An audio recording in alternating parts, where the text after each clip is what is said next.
Football's about passion. It's a way of life. It gets you up on the morning. It's magnificent. It's fantastic. What a sport. What a sport. It's a way of life. It's a way of life. Welcome to another episode of Retro Football. One of our awesome subscribers replied to a previous video and said you should make a PES 2018 Retro Football video. So here we go, mate. I own this game on Steam. I've had to re-download it. I actually used to have this installed on my old gaming laptop. I had a patch on there for this game as well. I don't remember the name of the patch, but it was a fantastic patch. So this is Vanilla PES 2018, and yeah, here are your leagues, basically. Now, Fox Engine era, of course. These menus look more or less identical to the game which came before this, PES 2017, which is my favourite game, PES 2017, in the Fox Engine era. It's not my favourite PES game. None of the Fox Engine era PES games, in my opinion, live up to the PS2 era PES games. Here are your stadiums. So there's 40 to choose from. It's pretty good in regards to the choice of stadiums. But look, Konami, the old trick. They'll put the Giuseppe Meazza in twice, but just rename it as, or I say rename it, but just call it the San Siro as the second option, which is just silly. But yeah, the content, or rather the stadium choice, is pretty good. You've got plenty to choose from. If I play a Master League on this, it would always be in a European or a country which isn't the UK, because I just think the stadiums, the generic ones, suit that atmosphere more than the Premier League. If you're playing as an English club, you just end up playing at Ivy Lane constantly, or whatever it is called in this. Although with that said, look, Arsenal and Liverpool's grounds are licensed in this. I'll leave the commentary on for this episode of Retro Football. Usually I turn commentary off if I'm doing a series, but not for Retro Football, because we want to kind of... This isn't a review, of course, because this game's been around for years. It's just a look back, a revisit, I guess. Oh, it's been ages since I played this. So, do I like this game? Question mark. Yes and no. Yes and no. The positives with this are, I think it looks pretty. I love the clean graphical aesthetic. Because with some of the PESs that come after this, 2020 and 2021 especially, Konami changed direction from a graphical standpoint. They wanted to go with more of a realistic-y? But they went more for a serious look, and everything was just oversaturated, and all the pictures looked a luminous yellow. It looked horrible, in my opinion. So I like how this game looks. And I guess if you were going to go for a PES game in the Fox Engine era, which replicated the PS2 era, I guess this version might be as close as you'll get. It's still nowhere near as good or as fluid to play, in my opinion. I have to keep reiterating, it's obviously my opinion. Some people will prefer these games to the likes of PES 3 and PES 4, PES 5, etc. But yeah, this feels nice to play. On the ball, it's decent. Shooting is a big problem in these Fox Engine games for me, because the shooting feels very simplistic and very dumbed down.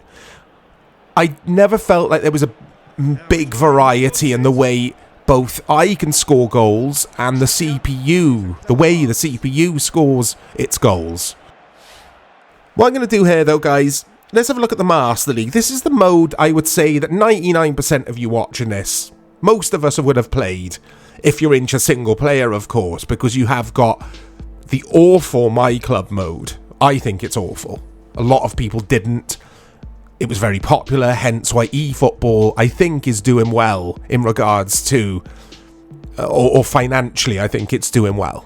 But I'm not any regulars to the channel will know I'm not keen on fantasy card pack opening game modes in my football games. I'm old school. Anyway, all this looks exactly the same. Exactly the same. In PES 2017, in 2018, in 2019, all of this looks exactly the same. Let's type with one hand here, because I am using the Xbox controller, but you can use your keyboard to input information in PES on PC. I owned this back in the day on PS4. I played it on PS4 Pro first. And then I bought it on PC so I could obviously mod it and patch it, because like I said earlier, there is a very good patch for this. But I prefer PES 2017 because this game, I think this game onwards, 2018, 2019, 2020, 2021, the gameplay it starts getting bogged down in clunkiness. PES 2017 for me was more accessible, it was a bit quicker. So I guess, yeah, my point I made earlier about this being closest to a PS2 great, I changed my mind. PES 2017 would be not this. But I do feel there's a little bit more depth to the gameplay in this than PES 2017. This was plagued with an AI issue for me. PES 2018. Oh, look at this dude. I'm just messing around, guys. I won't take too long. Yeah, the CPU would always hit long balls from back to front in this, regardless of opposition. I do think, though, this game released, or Konami released an update for this. Who should we play as? Roma, I think. Where are they? There they are. Yeah, they updated the game. I don't know if the CPU still does that. It's been ages since I've played this for any amount of time. I actually struggle going back to Fox Engine PES games now. Here he comes. Here comes Chorizo Machine, the Roma manager. All of this is the same. You're going to hear me say that a lot. Master League has looked and felt extremely shallow for years. All the later games. I mean, PES 2013 has got the best Master League mode out of all the PES games. PES 2013 next gen, quote unquote. So Xbox 360 basically, PS3, PC. That had so much going on behind the scenes off the pitch in your Master League. Whereas this, let's take a look at sign-ins. It's so basic. It's so damn basic. It's ridiculous. Right, here we go. Let's look at Milan's players. So we got the chances of sign-in bar, which I didn't like. It's just dumbed down to all hell. So let's look at Antonelli there. It looks like we'll sign him. And there you go. That's it. That is it. I'll probably, after the first match, get a reply from Milan saying accepted or whatever it does say. And then you know what wages to give the player because the player will tell you and it's done. Very rarely a cutscene for signing the player unless it's a huge sign-in, someone like a Neymar or a Messi. And it's just... I got really bored very quickly. Our mentality's really improved of late. I mean, what's that about? I've only been in the door for a second. We haven't even played a match.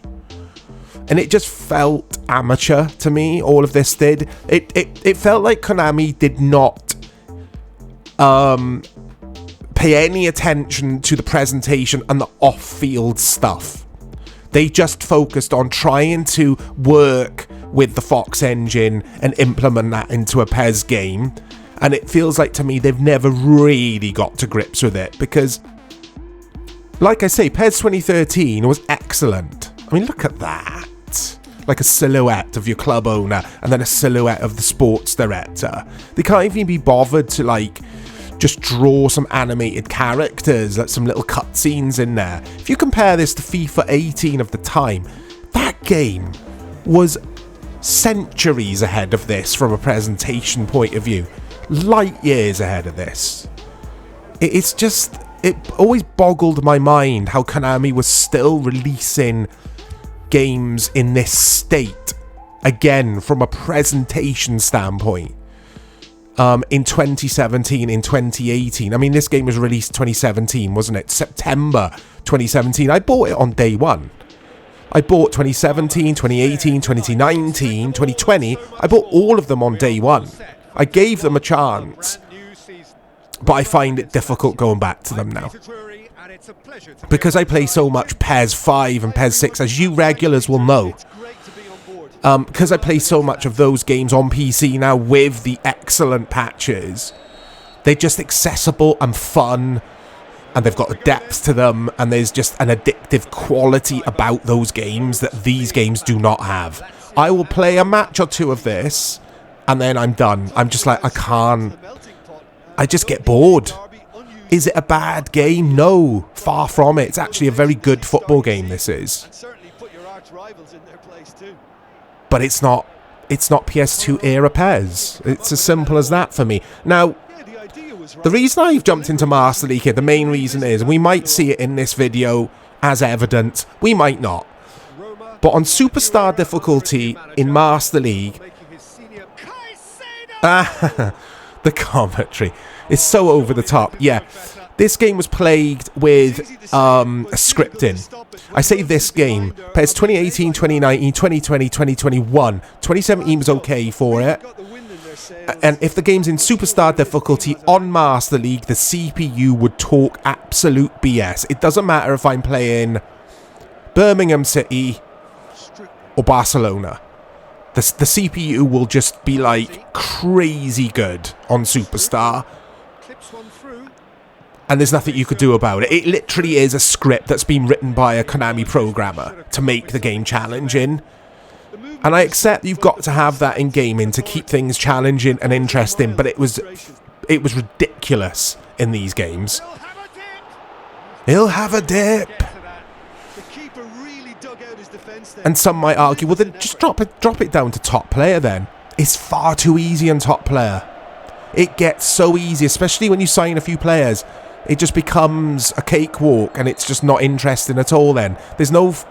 We needed an in-between difficulty, like in-between top player and superstar. That's what we did need. And it sounds like I'm just criticising this game over and over again.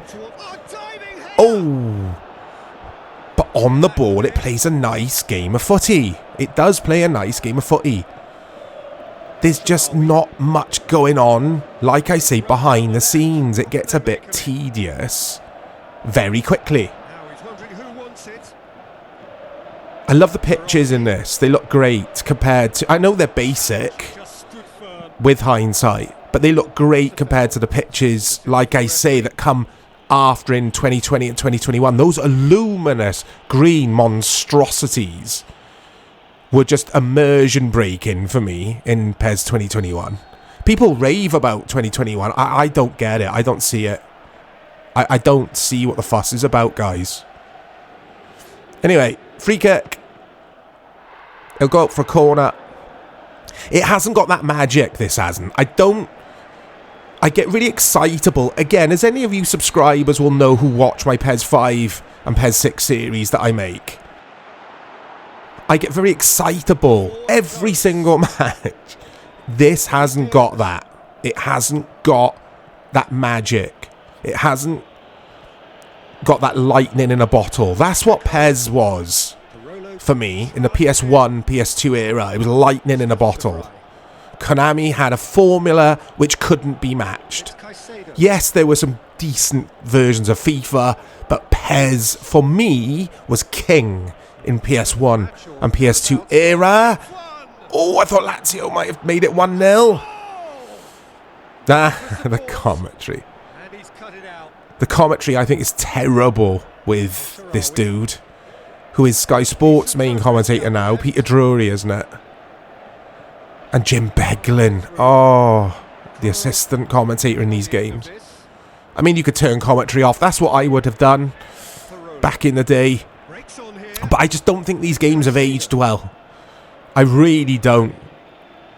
And they feel like bargain bin games to me. They feel like a game you'd pick up for a £5. They just there's a lot or there is something missing. I'll keep saying that there's magic missing with these games. It's all very stiff to play as well. Very, very stiff.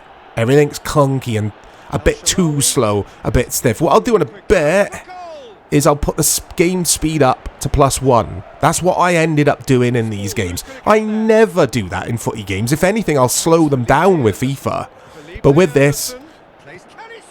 there you go. That is your typical CPU goal in Superstar in PES 2018. But it's a good game. Savage, of course. It is a good game. It's a good football game. At the time, I preferred this to FIFA 18 because FIFA 18 it's a good game, FIFA 18 actually, but that game was ridiculously easy. You couldn't win. You just couldn't win. You had ridiculously easy FIFA 18 in career mode, and then you had the super scripted, impossible PES 2018. It's like there was no balance. I've become disgruntled with footy games post PES 2013. It must be said. 2014, we all know about that. That was atrocious. That was a sign of things to come for me on Fox Engine. Konami never got to grips with this engine. Worked well for Metal Gear Solid 5. I think Metal Gear Solid 5 was superb. I know they had to abandon the project, or Hideo Kojima had to abandon that game, so the ending was rushed. The latter stages of that game aren't the best. But generally, that game was sublime to play. Fox Engine, I thought, here we go. It felt next gen at the time. But for me, Fox Engine never suited PES. It never suited footy games. And everything's so stop, start. Or I'm always hitting the start button to skip these transitions. Anyway, like I say, let's pump up the speed. Well, pump it up. We'll make it +1.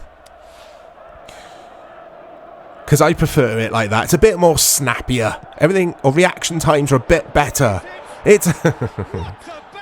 It's another goal. So yeah, PES 2018, guys. I mean, it is what it is. I love it. No, I don't love it. I like it and I hate it all at the same time. I don't love it. Not a chance. I didn't love it back in the day and I don't love it now. I did love PES 2017 for a while, until the basic shooting started getting tedious with that as well. But anyway, there's a quick look at PES 2018. I know I've moaned a lot about it, but I've given you my honest thoughts, as I always do on this channel. I don't hide my feelings. Let me know, guys, what you thought of PES 2018. Am I being a bit harsh on this game? I know this is a lot of people, some people's favourite PES in Fox Engine era. Again, for me, it would have to be 2017. Look out for more content coming to the channel. We've got a lot planned. I'll speak to you all soon.